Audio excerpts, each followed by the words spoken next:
Hello, hello, hello.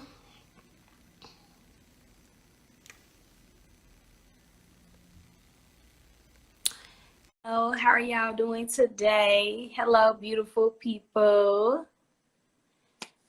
You guys. Hello, Dr. Alicia. Can you hear me?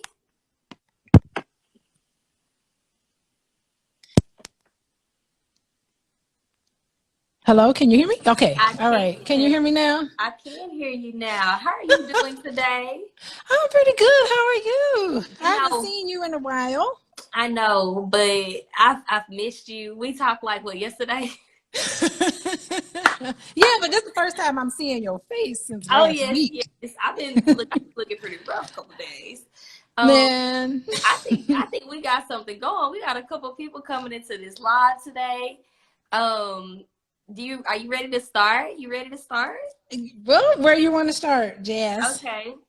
I'm gonna just cue us in. This is our first live, you guys. We're not coming here super formulated or super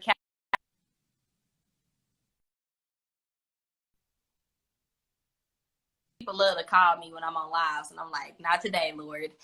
But I just wanted everybody to know, like, this is our first episode.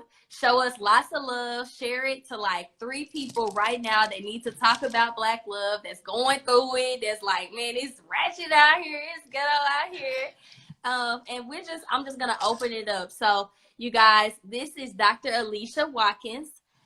We have literally birthed this series to raise awareness about healing and restoration of relationships within the Black community with a licensed therapist. So, like, this is somebody that's certified. If you got some traumas, you got some stuff that you need to go ahead and heal, because you know the Black community, we don't be able to heal and stuff like that. So, like, I brought somebody that can help us walk through that journey. And our first episode, you guys, is gonna be called "It's Your Birthright for Black Love." And while we're gonna start, I'm just welcoming you all here. I'm gonna give Dr. Alicia's intro because she deserves, and that's just it. She Keep it deserves. short. I'm Keep gonna it keep it short. short. I'm gonna keep it short, and I'm gonna give y'all a little bit about me, and we're gonna dive right in. Okay.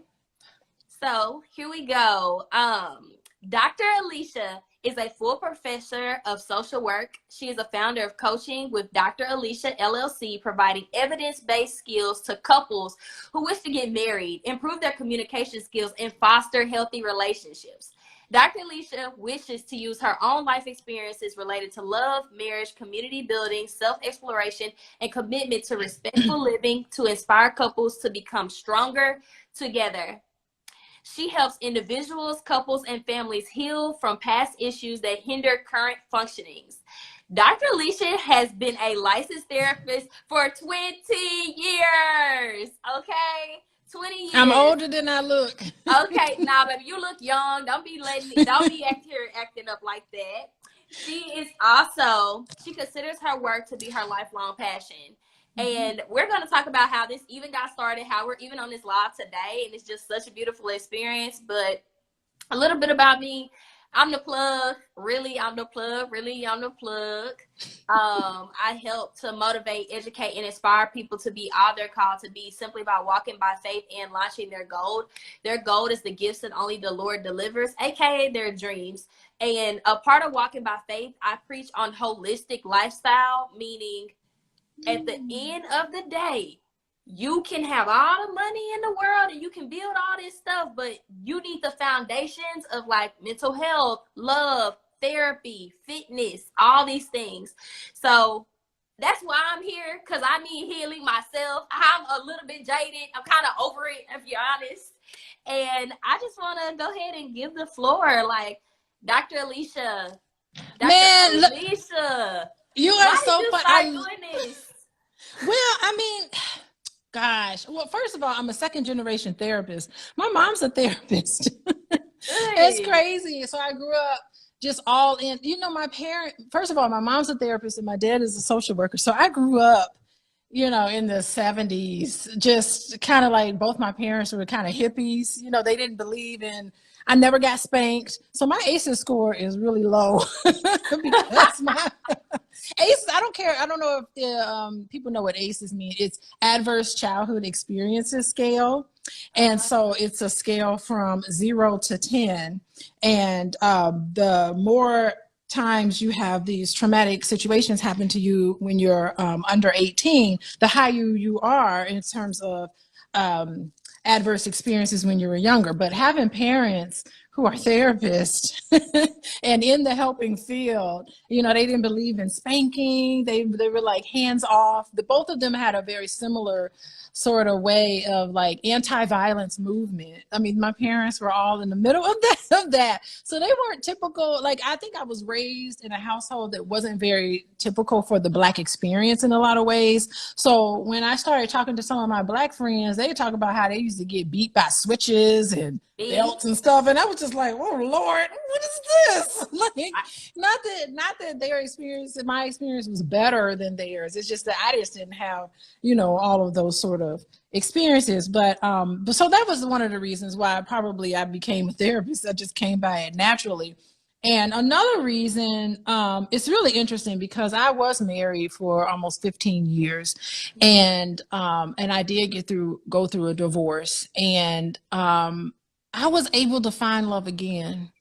You know, and I think like if I can do it, anybody can do it. Anybody can do it. And you know, I still, you know, my ex-husband, I have 3 children with my husband. So it's not like no baby daddy stuff going on. You know, I was married, had my 3 kids, and it just didn't pan out. And I never lost hope. I never in my mind thought that I would ever not be able to find love again. You know, because I consider myself lovable. I'm a lovable person, so I know I can find it. But I mean, Jasmine, just how you talked about how all the money in the world doesn't help. You know, you can have all the money in the world, but where are you in terms of your mental health? And I think that's so important because just as I know TD Jakes, you know, he always preaches about the abundance life. Like we're all entitled to have this abundance in terms of having a prosperous life financially. But not too many people are talking about, you know, it is just as much your birthright to have all the money in the world and have all the love in the world. And I truly believe that. And so with that, I'm just like, no, you can find love. It's there for you. It's probably right in front of you. I mean, who knew I ended up marrying a man that I've known almost 30 years. Like I'm married to Boyce Watkins, and I have known him way before he was Dr. Boyce Watkins. I knew him when he was a little graduate student trying to make it through math class. And I mean, he was always my favorite friend, and we always had fun together and everything. But anyway, so that's what it is. And so it's just, you have to kind of believe, and you can't listen to all of this negativity that I think it's like a disease. It's like it's penetrating the minds of our people in our community, and it makes us believe something that's not true. So an abundance life is for you, not only materially, anything materially is an abundance for you, but also in terms of love. There's wealth everywhere, and you should have wealth in your life, in every aspect of your life. And there's no reason why in this day and age that you can't get it. Yeah. I know that's right. First off, you already preaching. Ooh. No. Like, something you said is, you know, you believed in love because you were lovable. And that stuck so well with me because I know I'm a lovable person, but some kind of way you can tell yourself these things like, dang, it's something wrong with me, or I done been in all these relationships, but it ain't work out. And, you know, maybe this isn't gonna, like, I'm never gonna find love. And I talk to so many women, Dr. Alicia, which is why I feel like it's so powerful us to even be collaborating, because I'm attached to the high performing women of the world that are just like, I don't know where my king is. That would be me too. I'm attached to him, but we ain't figuring it out. It's just, you said that was something I'm gonna keep with me. Like, I'm a lovable person, therefore I can find love, and this is a part of like my journey, my testimony, and the things that it can happen for me. And the abundance lifestyle is applies to more than money. It becomes with relationships too. So that was so good. I got a question for you. Like, why did you started getting into therapy and you were a part of this work, but you could have chose other careers. How have you been able to choose this and then stick with it, especially through the pandemic and all the relationships that was going on and like everything? So like, how did you continue that industry of helping people find themselves?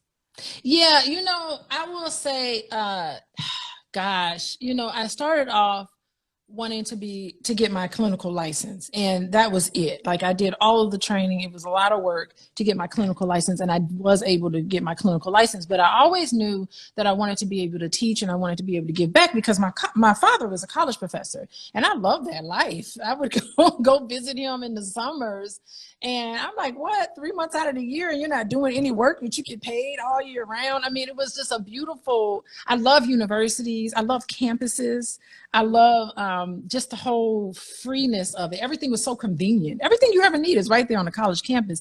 And I thought it was just like really cool. And I'm just a lover of learning.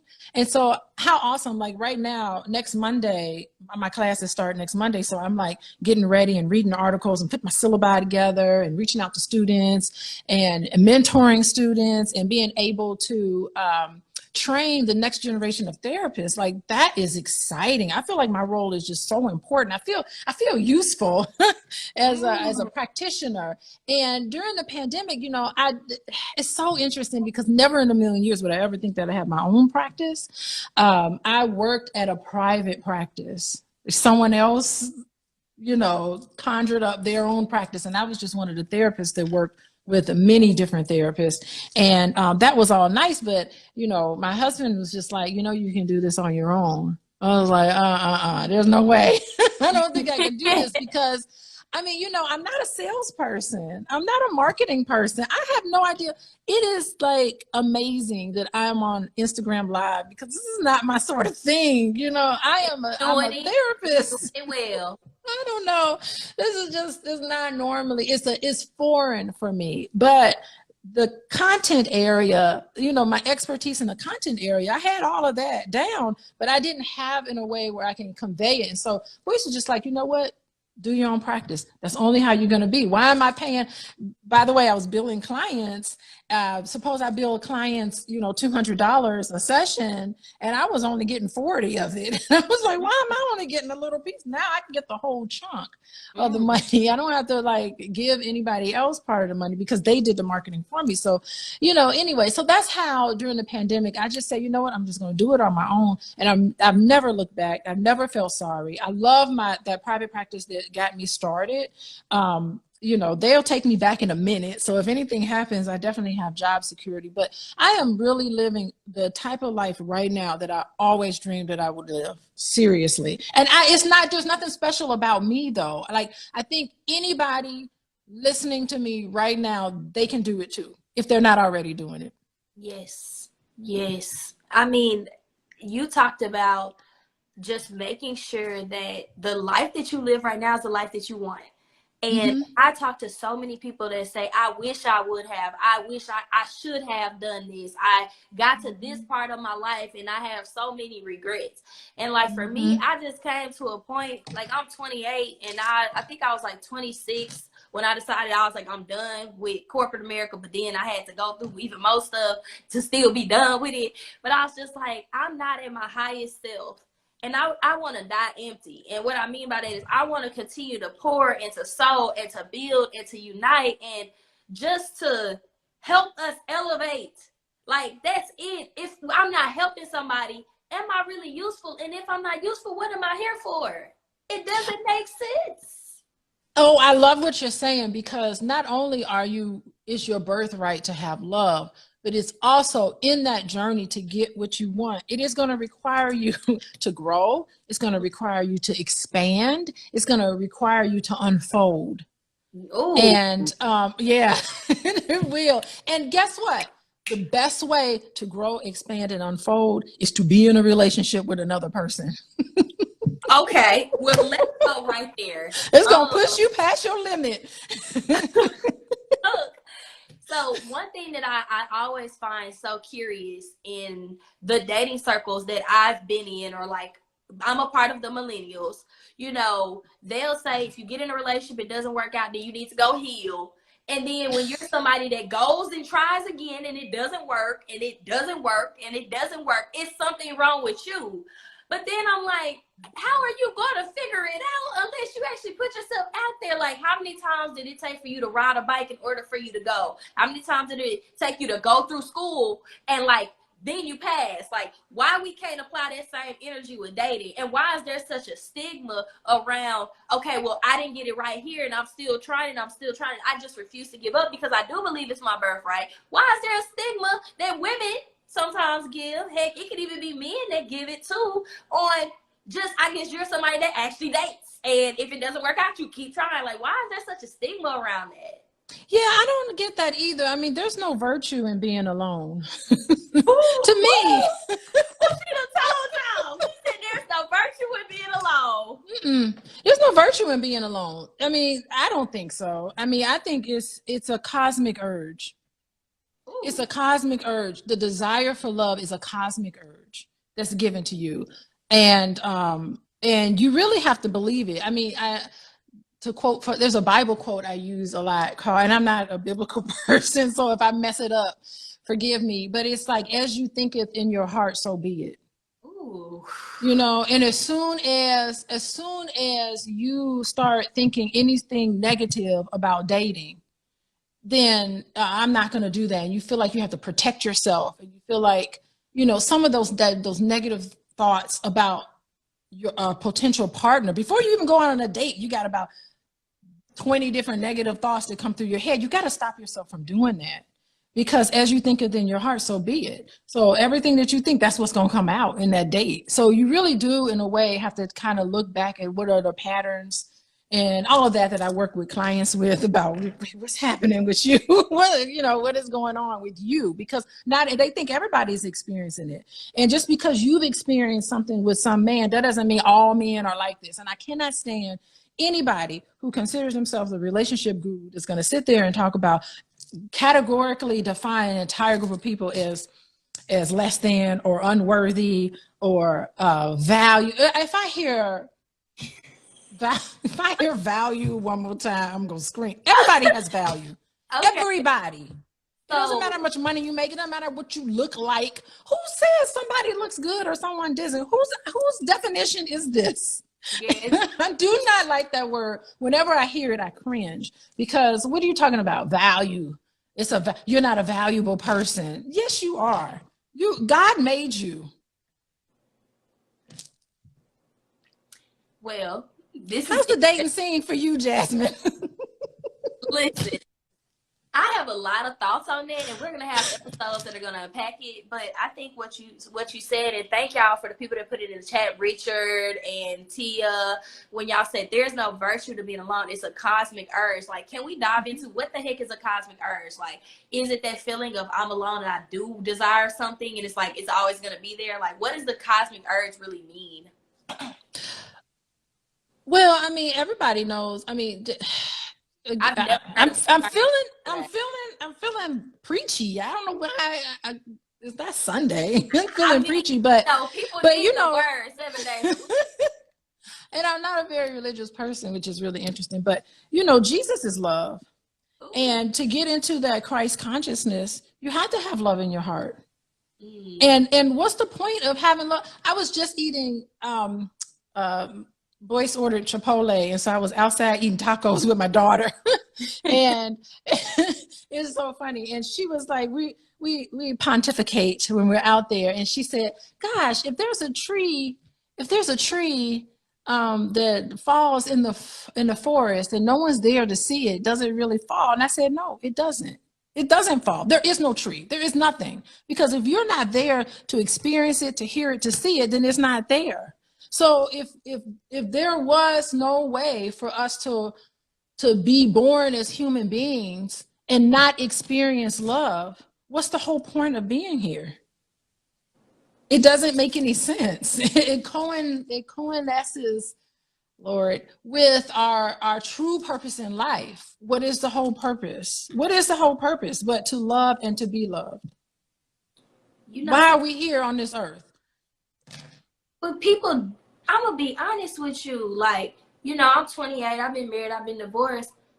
Every time I get out of a relationship, women, I be like, you know, I'm thinking about dating again. You need to just focus on yourself. You need to just heal. And I just be like, dang, like, why is it that I can't express the fact that I actually desire another human? Why can't I express the fact that I'm actually wanting that?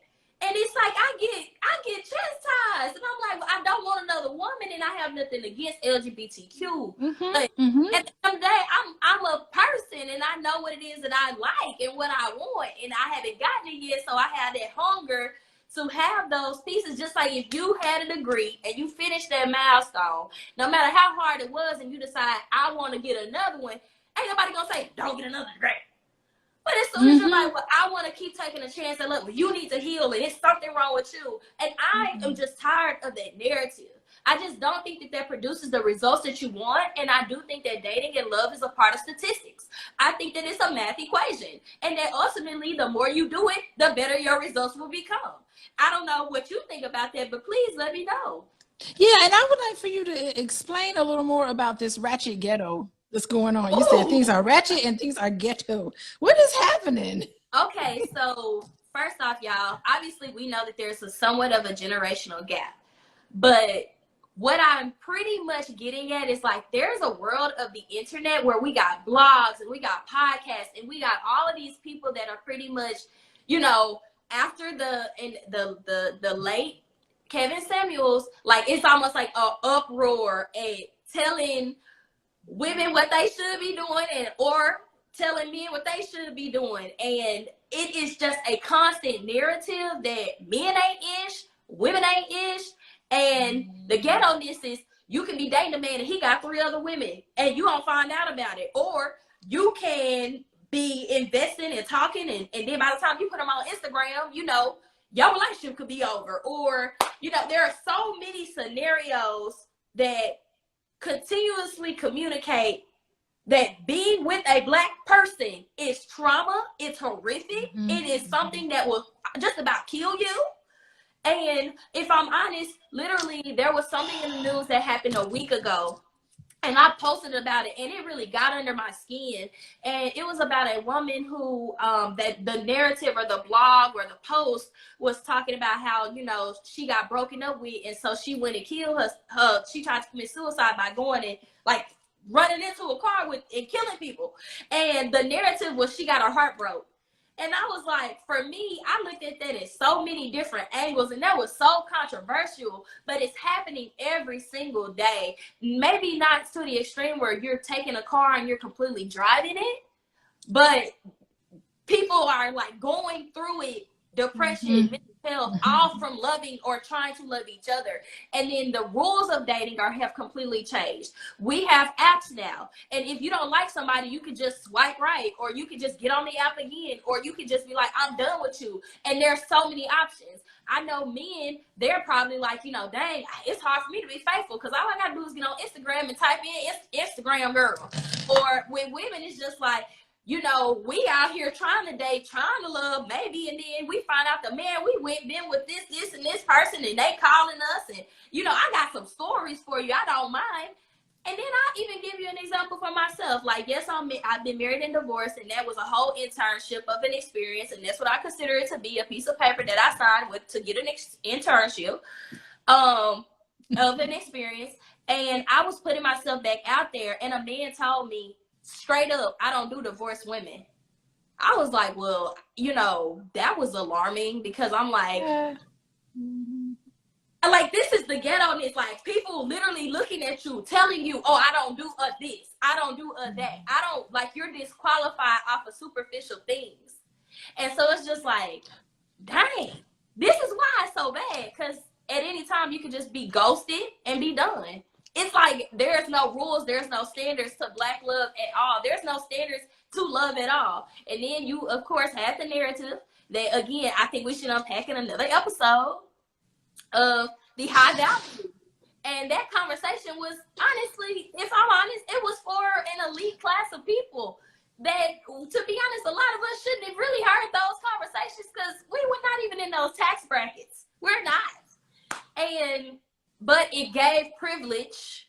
And again, I'm pulling from the education that women have sat down with me. It gave privilege to men that don't do half of a high value man or whatever that is. They don't got a pot to piss in. They got all these demands, and they want you to bow down to them. And at the end of the day, can't give you nothing in return. So it's ghetto all around, but it's more ghosting culture. It's superficial. Of course, you got your social media stuff.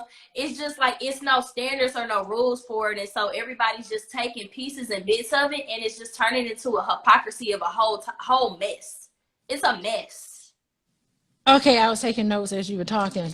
First thing I want to talk about is you mentioned the ratchet ghetto-ness and the trauma of it all. And and that's the thing with trauma. If you've experienced trust violations when you're younger, it really has an impact on your psyche. It has an impact on what you deem to be healthy and not healthy. Okay, and you're given messages. Actually, you're given two messages. You're given messages on what could be healthy, but then you're given another message that this is what healthy trust looks like, but it's just not for you. And you internalize that and you think there's something wrong with you. But anyway, fast forward, when it comes to you in relationships, what that trauma does to you is that you still have that cosmic urge. However, you're afraid. It's this fear and this sense of panic that comes over somebody when they feel like, oh my God, they're getting too close. So I'm going to say something. I don't do divorced women. That's fear. Only reason why you would say something like that is that you are scared to get close to somebody, because what does a divorced woman say to you? That this is a woman that ain't gonna put up with your shit. This is a woman that got fucking standards. This is a woman that's gonna call you out on your stuff. Okay? So it is a fear. It is fear that's driving people to say, I want to put my guard down and I want to trust this person, but I don't necessarily do. But you still go out there and date because you still have this cosmic urge and this desire to love. And if you find somebody where you feel like you want to be faithful to and you want to have this sort of intimacy with them, sometimes it can be crippling and they will ghost you. It has nothing to do with you. It has to do with what's going on inside them. It has to do with their own self-worth or lack thereof. It has to do with the fact that they're just looking for something, picking at something at you so they can say, she's just like every other woman, because that is what they think of in their heart. And that is what they're looking for. And they're always going to find it because they're always going to be looking for it. Fear. And fear and love cannot exist. Fear and love is actually the same thing.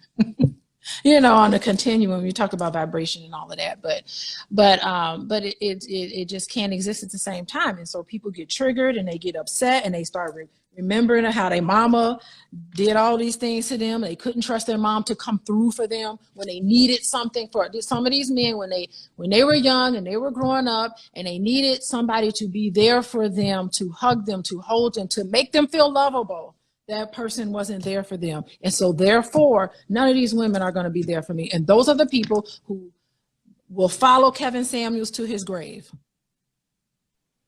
And they will go to their grave alone, lonely, with nobody, depressed, anxious, sad, and they'll never have no woman at all.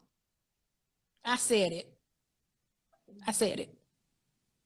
Y'all, I stand by it. My edges are going. I don't know if y'all can y'all send me some edge control and some growth oil, because they're going. You said a couple of things, and I wanted to ask you, why are men so afraid to be held accountable? What has been in the Kool-Aid of this lack of accountability? Yeah, so in order to be, and that's what it comes from, shame. So there's some people who can't be accountable for anything because they feel like if there's something wrong with what I did, then there's something wrong with me. And they can't separate behavior from who you are as a person. So I'm with my other daughter, and she's in trouble. She gets in trouble, and I have to take her phone. And so I let her know. I said, you know what? This isn't you. You're a wonderful, sweet, smart girl who made a mistake, who was naughty, who did a naughty behavior. So what I do is I make sure that when I put her on punishment by taking her phone, that it's not her as a person. She's a beautiful, wonderful, capable person. This is not you. I even tell her, this isn't you. This isn't the type of girl that your behavior was unacceptable, but you are lovable. And so I make that distinction with her because I want her to feel guilty for what she did, but I don't want her to feel ashamed. Because people who feel ashamed, they can't take accountability for their behavior because it ruins their self-image. They feel like, oh my God, there's something wrong with me. Because deep down inside, they feel like there is something wrong with them because they've been told these lies. And that's another thing. As you think it in your heart, so be it. Sometimes some of these parents put nothing but hate in their heart. Sometimes they go out in the world and they get these terrible images of themselves, of Black men and Black women, and what that does, it puts hate in their heart. And so that is what permeates. They can't take accountability because then they would have to say that I am a complete fuck up, and you're not. You're not. The reality is you're not. But they come to this understanding that there's something wrong with them. And they've never been able to distinguish those two. And they live with shame. Okay, so let's take an example. There's been times in my life where I failed at something and I have equated that action or that behavior with my identity. And it has in the past been like, oh, I'm a failure, until you go to therapy and then you do the work and you know that that's just a part of what happened to you. It's not you. So maybe there's someone on this phone right now listening to us and they're like, I feel like I'm a fuck up. I feel like I am somebody that is something wrong with me. Where do they start to unpack that so that they can begin the healing that's necessary? So it's not about them being the mess up, the fuck up. It's actually just something that they did that they can forgive themselves for. Yeah. So again, it goes back to the thinking, and so the negative thinking. It's like it's a catastrophe. It's like you want to be perfect, which is impossible in and of itself. I mean, it is a paradox in and of itself because being a human being means you are going to be flawed in some way. Yeah. But you want to be. So in it, there's always going to be times where you've made mistakes, and you have to tell yourself. It's the thinking process, and you really have to stop yourself. Or you have to have a conversation. I was talking to Voice about it the other day. I was kind of explaining to him about cognitive behavioral therapy, which is what we use, is that you write down these negative thoughts. And I when I meet with some clients and I have them write down all the negative thoughts that come through their head, I said, I want you to name it. Who told you this? And I have them name the person that told them that. Tell me I want the name of the person who lied to you. Because they lied to you. And then when you start to see it in this subjective way, you start to see the healthy you. The healthy you is the cosmic urge to love and to be good, because God is good and that's part of who you are. Everything is good and all this, but the negative thoughts are all those people in your life that lied to you and told you things about you that wasn't true. And you have to have a conversation with that person in your head, because a lot of times you can't go back and tell your mama or your aunt or whoever that they lied. You can't do that. It doesn't even make any difference. And plus, even if you told them, they're not going to be accountable for their behavior anyway. But you have to pay attention to the thoughts that come in your head. And instead of fighting the thoughts, I think you should just make friends with it and say, look, we're not going to do this today. I am not going to have you interfere with my mood to make me depressed. And I'm not going to have you interfere and start making me feel anxious, like I have to scurry somewhere and be perfect. I am perfect in God's eyes. So I don't need to be perfect because I'm already perfect. Dang, I hear setting boundaries and not cutting somebody off, but saying this is the level of access to me. And if you can't abide by these certain rules, you can't get to me because it's not this. We don't have reciprocity. This is going to be an exchange that depletes me. It drains me. It doesn't add to me. That's what I hear. This is good. Y'all, is this good? Are y'all liking? Y'all commenting? Or y'all subscribing? Look, y'all need to go follow us. Y'all not. Y'all need to show us some love. Get these hearts up. Get these hearts up. Get these hearts up. You are hilarious. Listen, okay. Cause you really snatching, you really talking so much.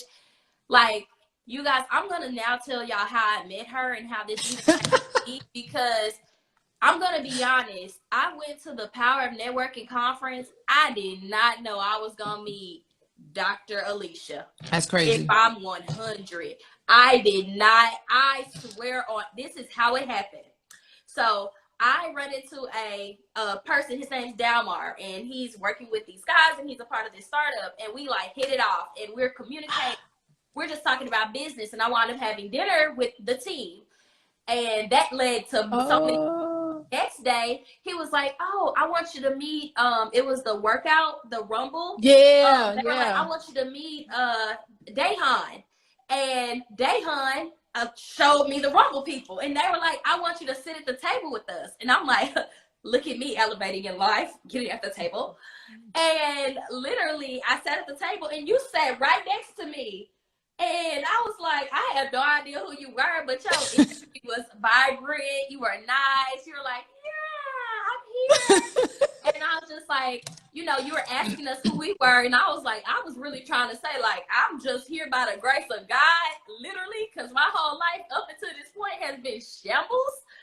And you were like, oh, well, I'm Dr. Boyce Watkins' wife, and he's going to be speaking. And I'm like, okay, I'm not sure what that means. I'm like, what do? You're like, you're a matchmaker. I said, you're a what? Yeah, I'm matching, putting together. My eyes, I was like, she has the answers to my problems. Because I'm looking into arranged marriages because me picking ain't working, okay? And you were like, I was like, I'm gonna let you know, if you can help me find a man, you are gonna break generational curses off of my entire family. My lineage is gonna be saved. Legacy is gonna be here. I said, please help me. And you was like, sure. And then, you know, we had our conversation, and we can get into that another day, another time. But you was delivering on some promises, okay? I was like, shoot, here we go. We got this guy, this guy, this guy. Yes. And I was like, okay, you know, this is looking up. Like, we love it here. Somebody that, and you said something so key. He was like, yeah, I help pretty much high performing men find women. I said, well, I know a lot of women over here that could use you. I said, do you do social media? And you was like, yeah, but you know, I did a live and I did that. I was like, oh, let's do this. I do the social. I do it, baby. I'm not good with social media. Y'all, we came together and like this got birthed. And like, obviously this is like the little birthday, and we'll celebrate it in a year and see how it all matriculates. Yes. But the fact that you was like, oh, you help Black men, or you help men heal, and then you match them up. I said, oh, my audience needs some matching, because we ain't picking well. It's ghetto. It's ghetto and ratchet. It's ratchet over here. So it's just like, even, you want to tell us more about your matchmaking and how you started that? Because I don't even know how you got in that business. Oh my God. Well, it is a business, but not much of a business, but it's budding. It really is. So it started where I had a speed dating at the All Black National Convention, and I was thinking, oh, I hope like 40 people come to this. So I had enough. We had enough for about 40 people. I said, oh, maybe 20 men, 20 women. We'll just, you know, take them from there. And so, so we added that on to the convention just as a afterthought, really. And maybe Boyce was just trying to make me feel included into his convention. You know, he be trying to help me, help me feel. He tried to build me in, but I mean, he really did think there was some value, of course, to it. Because you know him doesn't mean he gonna help you unless he really believes in you. But anyway, so he was like, sure, let's do this. So we got one room, and by the time maybe like an hour or so before we did the speed dating, there was like almost 100 people that signed up. And I was hoping there would be 40 people. So we had a spillover room, we had 2 rooms, and then we also had people all in the little lobby area. And there was a lot of people hooked up. There was actually 2 people who were on their way down to speed dating that met on their way down to speed dating. So just being there, you know, a lot of hookups were happening. And so it was really nice because it was the first day of the convention. And so everybody, I'm like, look around. These are the single people, no awkward moments. Because we in the era of Me Too, and who knows what people, you know, men are afraid to approach women sometimes because you don't know what you're going. It's very intimidating right now. I'm tired of them. What else today? I don't know. It's hard. So maybe they just don't, you know, they're a little shy or whatever. But I'm like, don't be shy. These are the women here raising their hands saying, these are the men who are saying that they're available. So we did that. And so I also did a speed dating event in Atlanta. And so I got to meet some really beautiful women in Atlanta. I did get a bunch of men on my database. And so I take some time out of my week where I'm just busy scurrying around, matching couples together, and I have an assistant that helps me with everything. But that's the matchmaking. You can sign up. So anybody that wants to sign up and add their name to the database, you can go to boyceandalicia.com, and right at the top it'll say matchmaking with Dr. Alicia or a tab. So you just click on there, and I check it. I check it once a week. So and I download them and I reach out to people. Boyceandalicia.com. Boyceandalicia.com. There's a lot of free stuff. If you go on there, you get some free videos that we've done. I think Boyce put his love and money book. He has a book on financial lovemaking. I think you can get that for free there. And I got some stuff that I put up there for free. And so you join our mailing list and you get all that. You know how that is. So yeah. So my thing is, so I learned you was a matchmaker, and I was like, yes. God, where are more of you at? Like, we need an industry full of matchmakers, because I know I done it a couple times where I've like, I think you would be great with that person, or I think you'd be great with that person. And like, obviously I never wanted love to be a part of my brand for a multitude of reasons, because I just couldn't get it right. No matter how hard, like, I tried. It's hard. It's one of the hardest things that you'll ever embark on, you know? Mm-hmm. And it's harder than building a brand or a sustainable business. Like, it's like conjoining your life with another human being that you just met and you like them, and then you like, all the stuff. And it's just like, to be honest, we need what I think our parents, if they had healthy love, could provide, which is somebody to walk with you in your dating process, to help you when you do get arguments, when you do figure out like, well, you do it this way and I do it this way. How can we come up with a compromise?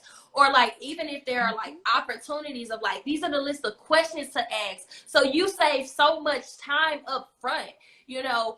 I'm not gonna lie, Dr. Alicia, like, I was a product of the purity culture and he needs to be all in the church, and he gotta be a God-fearing man. Get you a God-fearing man. It's just like, that did not give. I'm gonna be honest, that industry did not give what it was supposed to give. It sent a whole bunch of black women up, and like, I'm just gonna be honest, like, we saw how that purity energy, like, I'm not trying to speak on names because I know at the end of the day I may one day meet them, but like, let's go with the Franklins.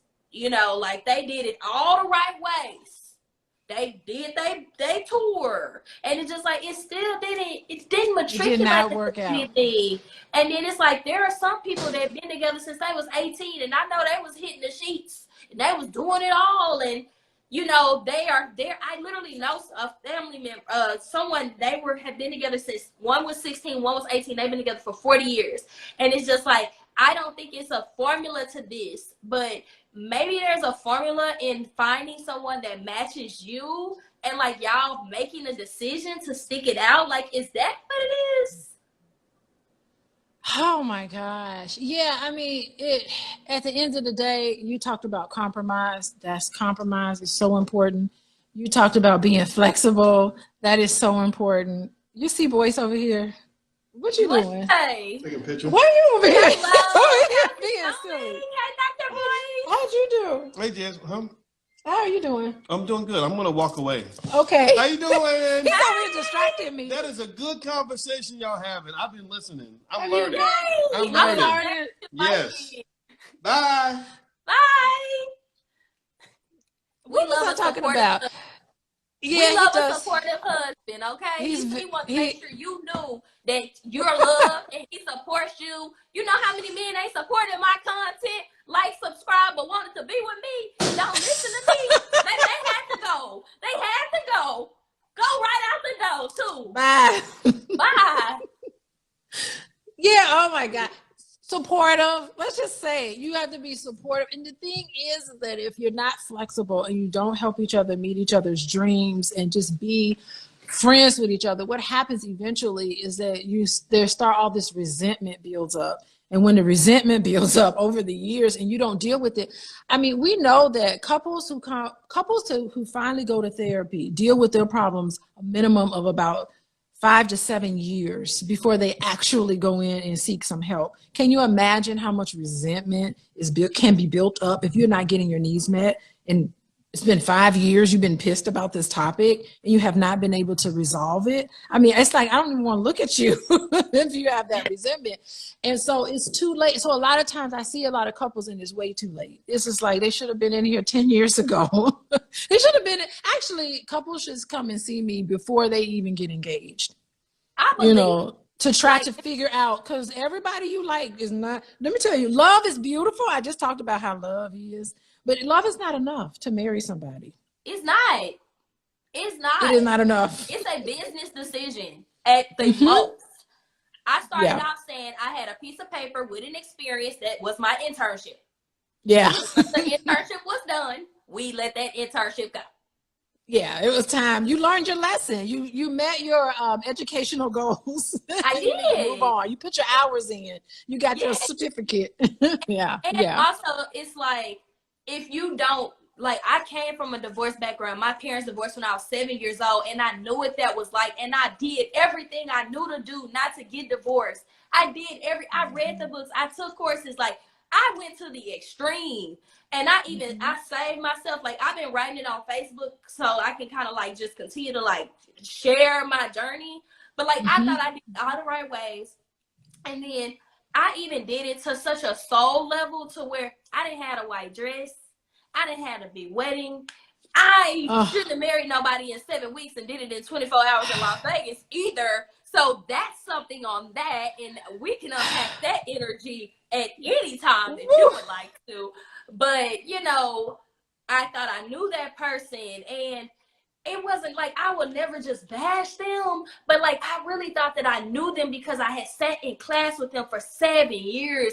And it was just like, I finally thought like, oh, wow, maybe God has sent him and I walk by faith. And like, I'm at this such, like, I'm a risk taker, and that gets me in trouble, but it also gets me really far. So you gotta know your strengths and your weaknesses. So overall, you know, I'm so glad for that experience because I did it in my early 20s.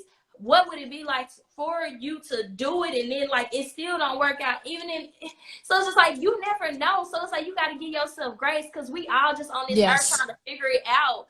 And I love what you said, like, come to therapy even before you get engaged. Once you get engaged, that's really it. It's too late. You're waiting for a date that is honestly a superficial date because it's just like any other thing, another milestone that's come with more events. It's just like by the time you say you do, it's done.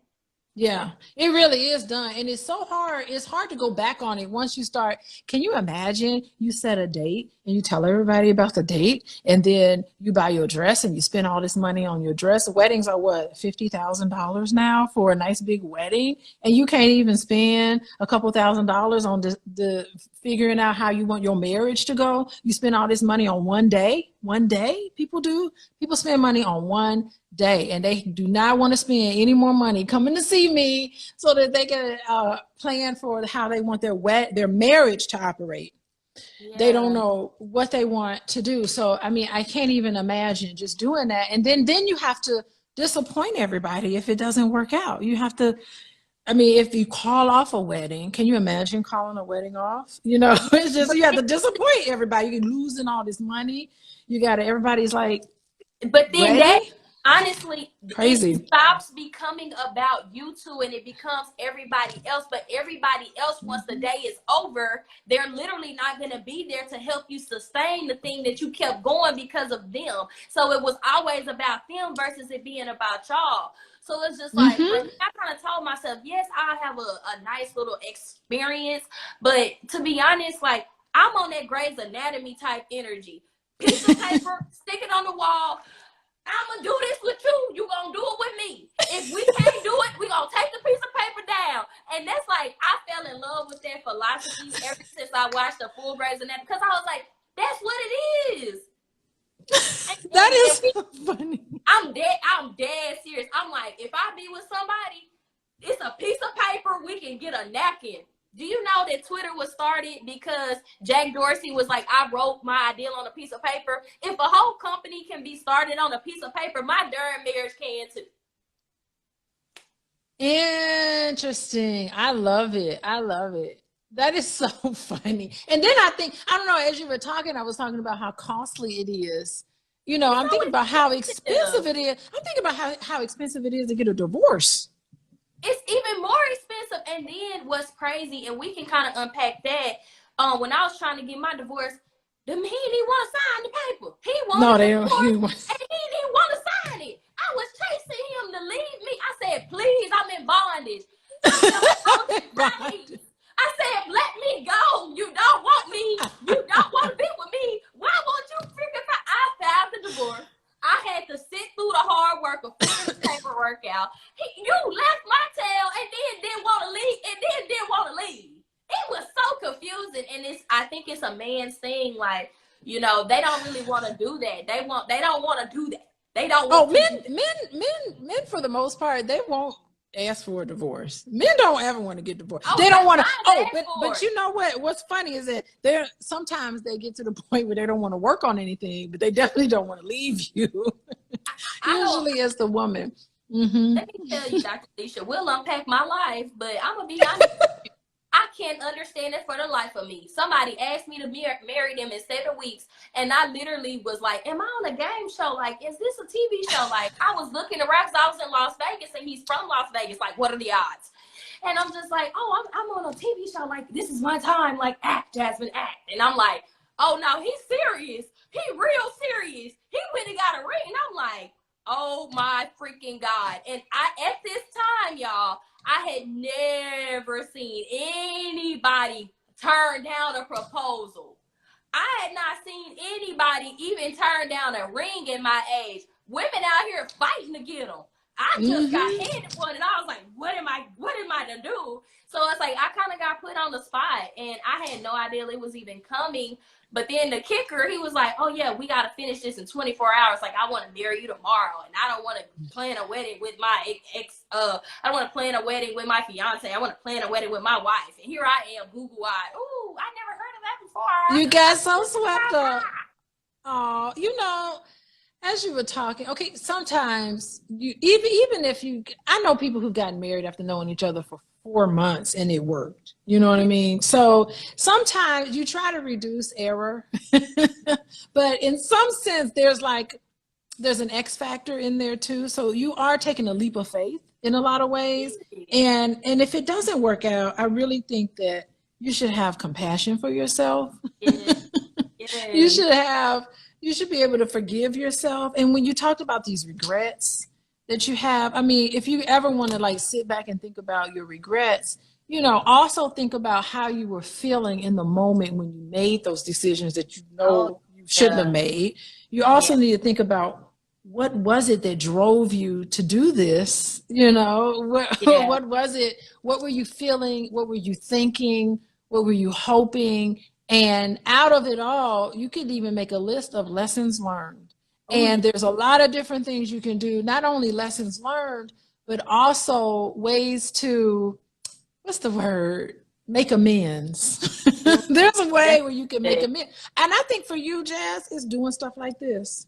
This is your way of making amends. Having really beautiful, honest, open, transparent conversations about your life. This is your way of making amends for the regret that you made. I really do believe that.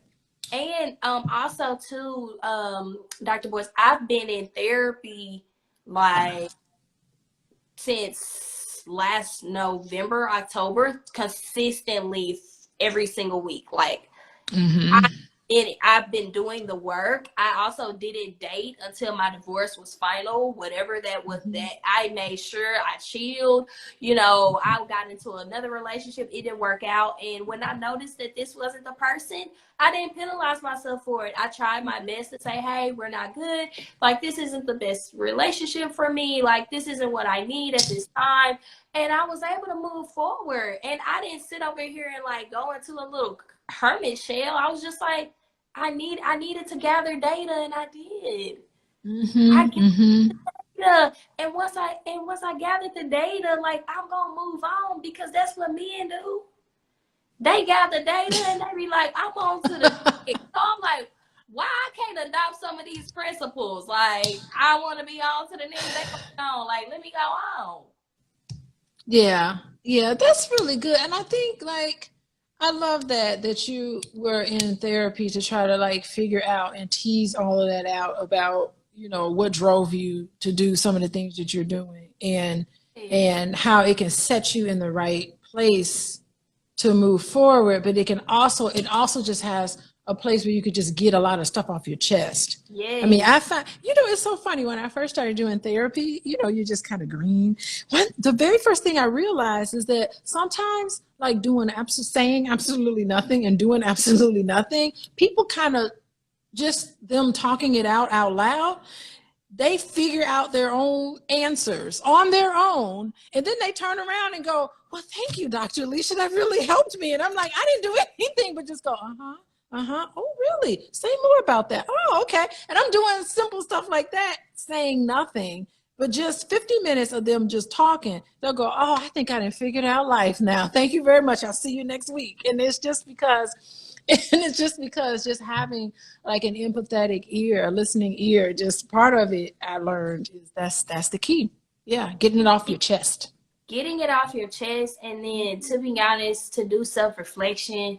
Like, I love reflecting. Like, I'll reflect on a lot of stuff. Like, I'm going to reflect on today and how I got here. Like, I have been in nothing but in nostalgia, because, you know, Christian, like, we came to this conference and we literally gave it our all. Like, we had nothing else left. I gave my all at this conference. And it was like preparation meets opportunity. And this is the pure representation of that. But it was like, it came in such genuine forms. Like, I didn't even know who I was really sitting next to. And and that's what I think makes it even more real, because I was like, I just need help.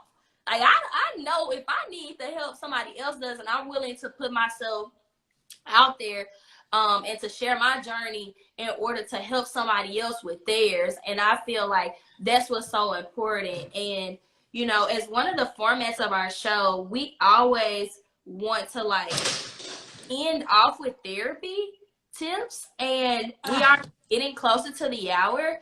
But Dr. Alicia, like, what are 3 therapy tips to convince you that it's your birthright to love? Okay, I think, like, based on what we've talked about today. Well, first of all, before I start off on that, I just want to say this was such a great idea, and I cannot wait for next Tuesday. I can't wait either. I cannot wait for next Tuesday. And the other thing I wanted to say is that, you know, I don't normally travel with Boyce. When Boyce goes and does these financial, power networking conference, whatever, I don't have, why am I there? Like, it has nothing to do with like my area expertise or anything. And I just go. And I came in that Friday. So I'll leave it up to Boyce. I said, Boyce, if you want me to come along, I'll come along. If you want, I'll take pictures and get you ready for your social media and all this kind of stuff. So I just come whenever he said, and just as a whim, he's like, why don't you just come down to Houston?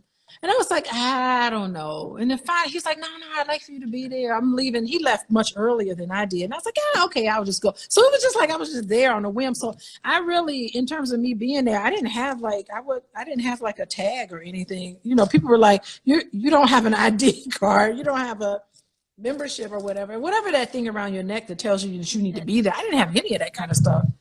I was just like, I'm just here with one of the speakers taking pictures, you know. So it was just really interesting how I wasn't even going to come. You know, it wasn't even, we had spent a lot of time in Atlanta earlier.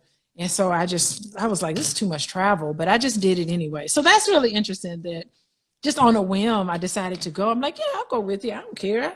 I'll come and hang out with you, boys. It's fun. It was God for me. It was Yeah. God all up in that. I knew. Yeah. I said I did not come for love. I came for business. I came to change my life, and God dog it, I did. Yes, there we go. There we go. It was meant to be. So, okay. So, tips. I think like when you're dating, oh God, you talk about ratchet and ghetto. That was really interesting. I think that when you're dating, I think my tips might be a little confusing, but it's something for you to ponder. So ponder on the fact that when you're dating, you need to be very clear about the type of relationship you want and the type of partner you want. And some people make lists, some people go with a feeling and all of that. However, at the same time, you also need to be open-minded and flexible. So what you think is not your type, sometimes like when you get to know somebody, that person could be like right there. So I don't know. It's just something for you to ponder. So that's one thing about dating. Another thing is that I think that you don't need to pretend to be someone that you're not. So it doesn't make sense for you to pretend to be, I got all this money and I'm profiling, I'm doing all this stuff, and you're not.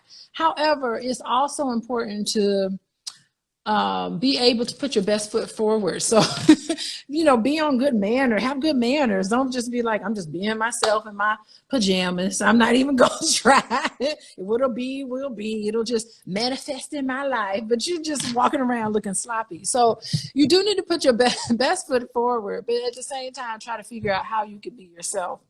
I think like the third thing I would say is probably being lovable. So,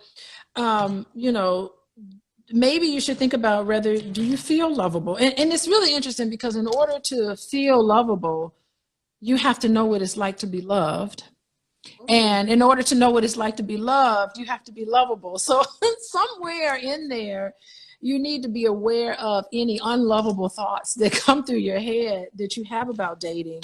And you just got to get into this place of just being lovable. And it will happen for you. It will. Trust and believe it will. If it happened to me, it'll happen to you, because I am not anything more. I'm not more value. I'm not a more high value person than anybody else.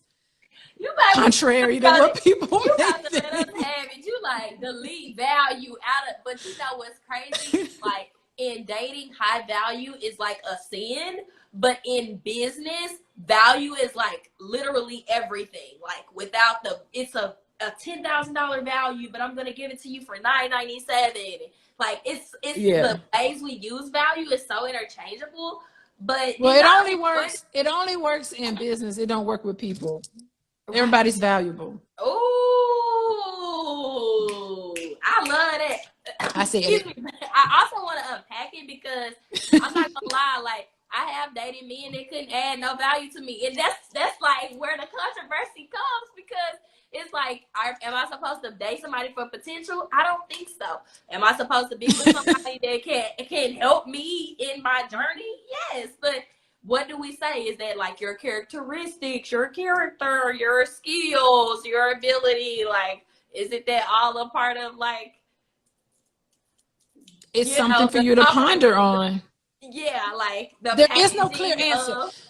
Yeah, there's no clear answer, and no one's going to give you an answer. I can't give you a clear answer on what to do or not. I can't give it to you, but when you'll know it when you get it. Can everybody lay on their couch with me? Like it's squishy. It's squishy. You can't nail it down. Okay. Well, does anyone in the audience have any questions? We would love to like answer some, or Dr. Alicia, because listen, I'm here to get my healing. Okay, I'm here to have a conversation. Look at all the people. Wait, let's welcome some of the people. Sure, let's do it.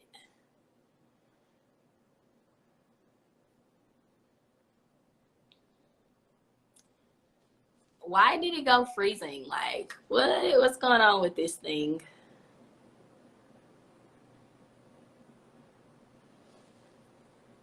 Are y'all here? Dr.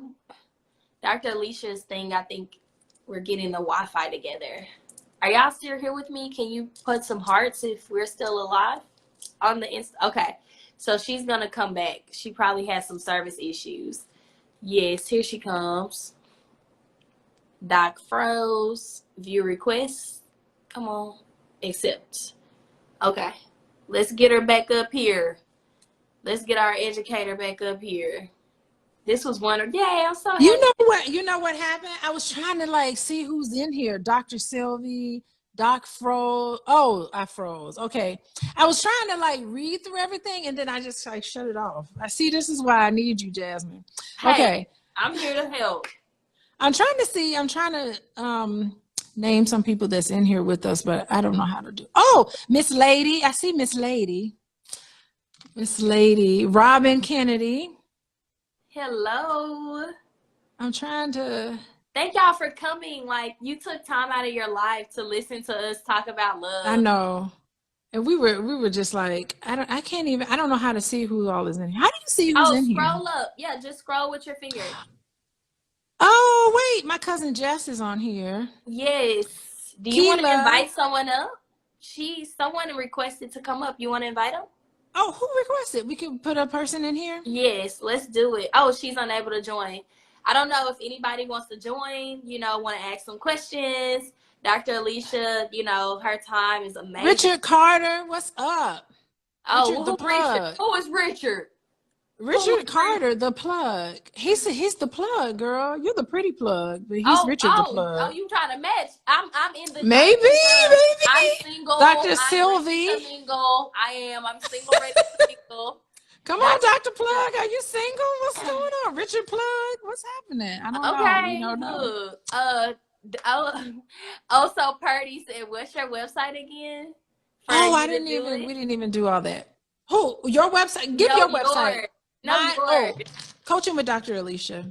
Coaching just put that in. Dr. Alicia, and then the other one is what's the couple? Oh, boyceandalicia.com, and then you could join the matchmaking service, and then if you join the mailing list, you can get a whole bunch of free stuff. I think Boyce has a free book. Yeah, he has a free book called Financial Lovemaking. Really interesting book, and I have some videos and some free stuff on there too. So, and you can join the matchmaking if you want to. Oh, this was wonderful to listen. There. I'm in the matchmaking. Ain't nobody gonna stop me from finding my happiness. I do not. Don't give up. With the love, ain't nobody gonna stop. You know why? Because it's not their life. Like, this is my life, and I only get one life. And if I live it based off other people and what they want me to be and who they want me to be, then I ain't gonna never have my pieces of happiness, because they gonna get their pieces of happiness whether they gonna be with somebody that love them or not. That's what's up. That's what's up. I love it. So anyway, we'll be back. We'll be back next week. Have your questions ready, and if you have any. And thank you for listening.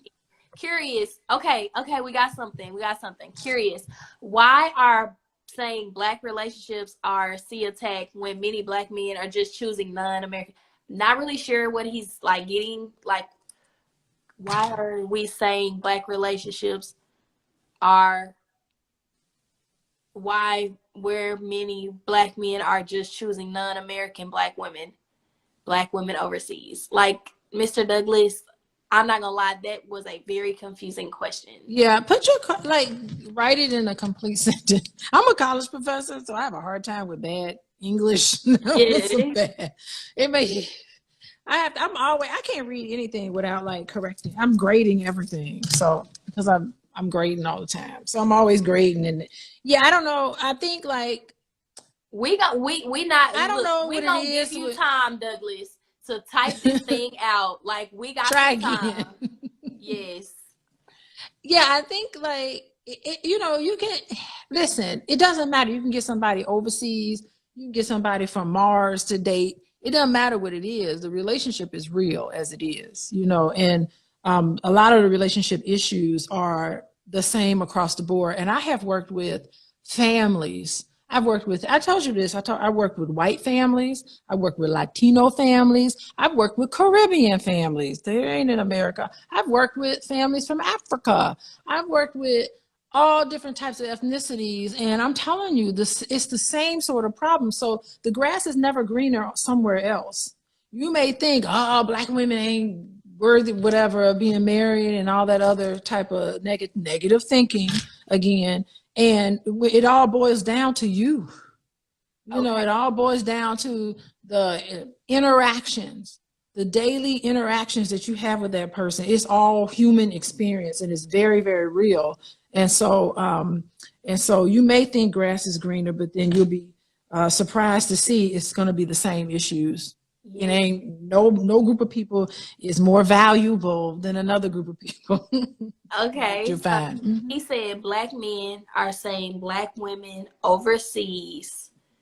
The women I'm referring to are Black, just non-American. Culture is very different. I guess, Douglas, are you saying, like, why do Black relationships see things that are wrong with women overseas? I don't think there's anything wrong with women overseas. I mean, I think it makes it a little more complex because the power differential. I mean, if you're dating somebody overseas and, you know, they want their green card or whatever, they want to come to America, it's a power differential there. So that's something to keep in mind. I think, you know, research shows that I think relationships are difficult enough. It can be kind of challenging enough already, but when you have two different cultures coming together, it's just a little extra effort. Now, I'm not saying that it's impossible, but it's a little extra effort that it takes for you to really understand each other and really understand where each other's coming from, because there's a lot of conflict there in a lot of those relationships. What's normal for you and for your family is going to be different from somebody else from another culture, and it's a lot more negotiating, a lot more conversation, a lot more discussion that has to take place when it's somebody with a whole different background than yours. And it's not impossible, but it is an extra layer of challenge. Yeah. So that's what I've seen in my practice. I'm just speaking as a professional. That's good. That's so good. Y'all, I'm just this conversation and us be on this phone, like, it makes all my pain with men worth it. Like, I have been through it, and not all of my relationships have been bad, but boy, have I got myself in some situations that I'm like, I don't even know how I got here, but like, I am so grateful that I met you.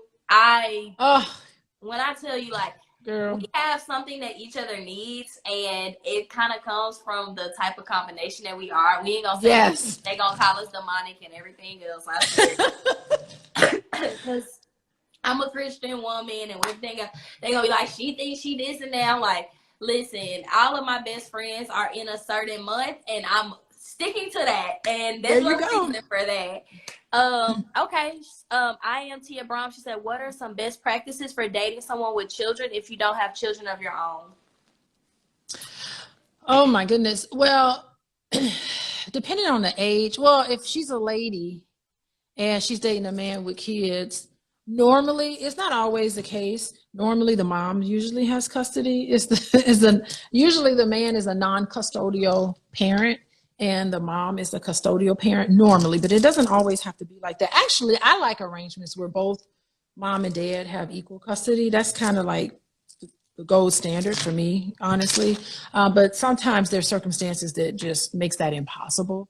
So typically the mom has custody of the kids. And so usually on the weekends is when the kids are there. And it's important for the father to have a really close bonding and connection with their children. And so it's just, if you don't have children of your own, it can be a little bit of a challenge because you don't even understand kids. It can be overwhelming because you don't even know, like, I dated a guy in college. He had a child, and I didn't know anything about no babies or nothing. And I was just it was a little awkward. And I was like, okay, all right. It was really strange. It took some effort for me to like really understand how children operate and what happened. And so, and then the mama, you got an extra mama that's there. And so it makes it a little complicated, but again, I don't really think that it's impossible. I just think it's just another layer where you just have to try to adjust to that, and definitely have conversations about boundaries when it comes to kids and introducing them to you. I mean, it's all just a whole nother thing. And And people do, it can become problematic, but and it could unravel at any moment. And then there's moments where it's just beautiful little, everything is in harmony. And then one thing can happen, it can throw everything off. So it makes it a little complex when you got the Brady Bunch coming together. Got your kids all coming together. It can be complicated, but it can also be a beautiful thing. And I think that blended families can be just as healthy and just as beautiful as more quote unquote traditional families. She is just honestly such a positive and breath of fresh air when it comes to Black love. It's nothing that we're gonna say, y'all, that she's gonna be like, oh no, like this can't happen. Like, no, I believe. Like, she's like me. When people tell me about their business, I'm like, no, we can do this. We can do it, yes. And then with love, you're like, no, we can do this. Like, yes, let's go. And That's true. I'm like, you have no idea. There's a generation that's just like, I have so many clips that I have collected from TikTok, and I'm like, I can't believe this is even a thing right now. This is happening. And we got some more questions.